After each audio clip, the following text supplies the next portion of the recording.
చిత్తారమ్మదేవి ఆలయంలో శాకంబరి ఉత్సవాలు బోనాలను సమర్పించి మొక్కులను చెల్లించుకుంటున్న భక్తులు.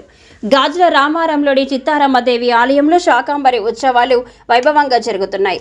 వేడుకల్లో భాగంగా ఆలయాన్ని వివిధ రకాల పండ్లు కూరగాయలతో శోభాయమానంగా అలంకరించారు. అమ్మవారు భక్తులకు శాకంబరి రూపంలో దర్శనమిచ్చారు. అమ్మవారిని దర్శించుకోవడానికి భక్తులు అధిక సంఖ్యలో తరలివస్తున్నారు. బోనాల పండుగ సందర్భంగా ప్రజలు భక్తి శ్రద్ధలతో పూజలు చేసి అమ్మవారికి డప్పు చప్పులతో బోనాలను సమర్పించి మొక్కులను చెల్లించుకుంటున్నారు. ఉదయం నుంచే భక్తుల సందడితో ఆలయ పరిసరాలు కిటకిటలాడుతున్నాయి. భక్తులకు ఎలాంటి ఇబ్బందులు కలగకుండా ఆలయ సిబ్బంది తగు ఏర్పాట్లు చేశారు.